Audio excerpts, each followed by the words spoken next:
These have been difficult days and transition in my life as me being the caretaker and the person to watch over my family, my sister and mother.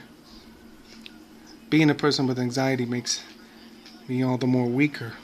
Some people struggle to do the simplest tasks, cursed with an unable to cope or deal with it. Sometimes I feel so ridiculous that I can't handle certain things. I mean, some moments I'm so weak, some moments I'm so strong. I was thinking about when I was in my most lowest moments, how I handled it. Like back in 2004 when I was kicked out, homeless, because I didn't sign up for certification for turning 18 back in November, October 2003. But Sacramento housing was my only hope when I was growing up. It just kind of was immature. I quit school and I ended up paying the price that society gives. And I remember one of the most lowest days. I was sitting at this place called the Friendship Park, and we were just feeling downer. We just had some snacks and some foods and things. I was eating some Cheez-Its, and I was walking in the park, and then somebody asked me to give them Cheez-Its, and then I did. And then when we were sitting at the bench, we were just feeling downer, just kind of, it's okay to, groan and moan, and then somebody was drinking a soda, and then they were burping, and they were saying my ass or something like that. Yeah, something like, "Bah, you stuck in it," kind of meanings. And then a bird starts wasting on my sister's head. I mean, could you believe that? That happens in life. Yes, on your lowest days, a bird's crapping on your head. And, those are just the suckerish moments in life. But at least I had to eat my Cheez-Its, and I had to look at something like going in a book, and then you're hearing people debate, and it's just nothing but anger and arguing and lots of pain. Seeing a lot of people in the crowd, and no one has no home, and then they're saying they had to go to bed, and I was so scared because I had to find somewhere to go to bed at nighttime, and being not a girl or a female, my sister and mother and my older sister, who was ridiculous because she had assistants, but she was messing around in the homeless areas because she was never satisfied with the group homes.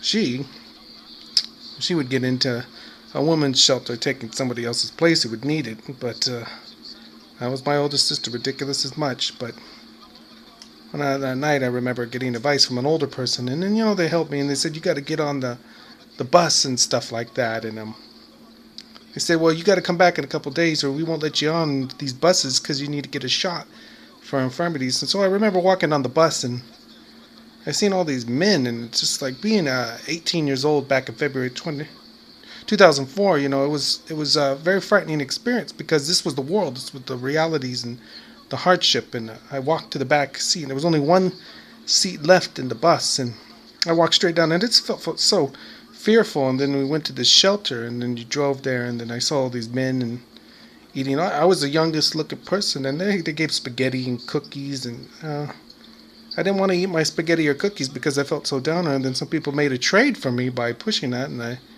said sure.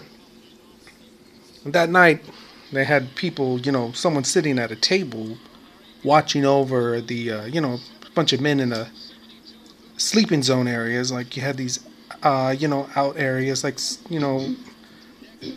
this setup area where there was like buildings for each, and there was just like rocks for your ground, just like almost like a bunk zone. And I remember not sleeping well, and I went outside to go use the bathroom, and they had like another bathroom area. Just felt despaired, wondering where my mother and sister were, but they were also having trouble too. But I remember waking up in the morning and somebody cursing about stuff. I mean, like there was like fears of scabies and some places, that bugs in beds because you got so many people being around. And then we go to eat breakfast, and after eating the breakfast, some people were more messy, and then there was a guy cursing about, like, he was going, bleep, bleep, don't you be messy. And then I got on the bus at 5 a.m., 4 a.m. in the morning, and they pretty much drop you off, and there you are on the streets in the middle of the night. And I was scared because it's like 5 a.m. I don't even know how much sleep I got. Maybe I might have only got 4 or 5, but I remember wandering, looking around back from where the women's shelter where my mom and sister were.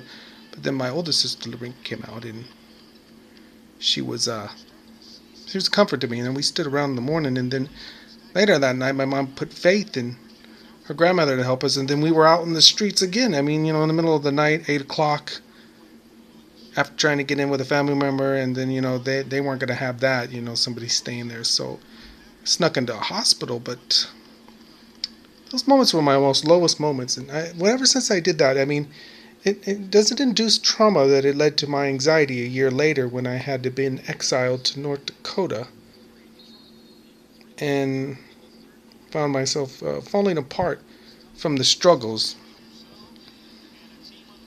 I never was the same after those times. I lost a lot. I felt like a part of me died back in 2005 when I became more anxiety filled, and I spent the past decade, the past 11 years trying to rebirth, trying to refine myself. But then I realized, what if I'm stuck living that way? I mean, I even refused medication because I knew the side effects it took. And when I think about back then, I did try going to work and stuff. I did try everything that seems conceivable that would work to improve a life. And yet I still fell down. I mean, I still kind of journey and do things, but I'm responsible. But it's like I still am the same person, more wiser and skilled, but hampered by the limitations. Maybe that's what led to me being so serious, searching for a meaning. And in these days now, not a time goes by that I can't think about making it better than it used to be. But when you experience life and troubles, you aren't the same. A lot of people talk about when they were younger. They wish they could go back when their minds were carefree and no worries. But I think that's impossible. They're always going to grow and have knowledge. It's always going to be that way. You just need to believe in the goods.